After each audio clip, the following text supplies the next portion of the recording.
சற்று முன்பு கிடைத்திருக்கக்கூடிய ஒரு முக்கியமான செய்தி. அதிமுக தன் கூட்டணியை இறுதி செய்திருக்கிறது. அந்த கூட்டணியில் பாமக, தேமுதிக, புதிய தமிழகம் உள்ளிட்ட முக்கிய கட்சிகள் இணைந்து இந்த தேர்தலை சந்திக்கப் போகின்றன. ஆரம்ப காலகட்டத்தில் அதிமுக கூட்டணியில் போட்டியிடுவதற்கான கூட்டணி கட்சியினர் யாருமே இல்லை என பரவலான விமர்சனங்கள் இருந்து வந்த நிலையில் எடப்பாடி பழனிசாமி மிக சாதுரியமாக செயல்பட்டு மிகப்பெரிய கட்சியாக இருக்கக்கூடிய பாமக, தேமுதிகவை தங்கள் அணிக்குள் இழுத்து வந்துள்ளார். மேலும் புதிய தமிழகம் போன்ற கட்சிகளையும் இழுத்துள்ளதால் பாஜக கூட்டணி தற்போது எந்த பெரிய கட்சிகளும் இல்லாமல் அல்லாடி கொண்டு வருகிறது. இதில் முக்கிய விஷயமாக அதிமுக கிட்டத்தட்ட இந்த முறை 25 இடங்களில் நேரடியாக இரட்டை இலை சின்னத்தில் களம் காண்கிறது என்ற மற்றொரு கூடுதல் தகவலும் கிடைக்கிறது.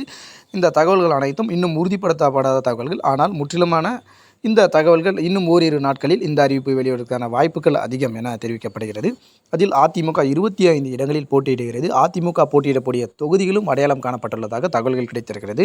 அதில் குறிப்பாக திருவள்ளூர் தொகுதியிலும், தென் சென்னை தொகுதியிலும், காஞ்சிபுரம் தொகுதியிலும், ஆரணி தொகுதியிலும், திருவண்ணாமலை தொகுதியிலும், சிதம்பரம் தொகுதியிலும், கிருஷ்ணகிரி, சேலம் தொகுதியிலும்,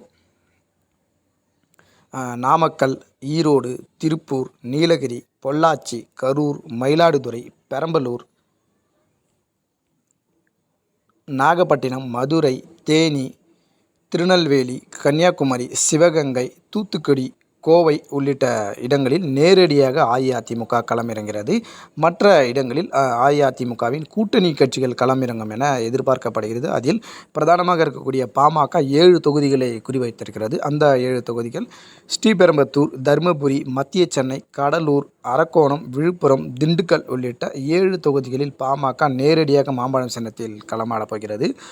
அதன் பிறகு தேமுதிகவுக்கு ஒதுக்கப்பட்ட தொகுதிகள் விவரம் தெரிவிக்கப்படுகிறது. அதில் வடசென்னை, கள்ளக்குறிச்சி, திருச்சி, விருதுநகர் உள்ளிட்ட தொகுதிகளில் தேமுதிகவும் போட்டியிடுவதற்கான வாய்ப்புகள் அதிகம் இருப்பதாக கூறப்படுகிறது. புதிய தமிழகம் கட்சிக்கு தென்காசி தொகுதியும், ராமநாதபுரம் தொகுதி எஸ்டிபிஐக்கும் ஒதுக்கப்படுகிறது. இதில் புரட்சி பாரதம் கட்சிக்கு தற்போது வரை இன்னும் தொகுதிகள் உறுதிப்பட அறிவிக்கவில்லை. அதில் திருவள்ளூர் தொகுதியை புரட்சி பாரதம் கட்சியும் கேட்பதாக தகவல் வெளியாகி இருக்கிறது.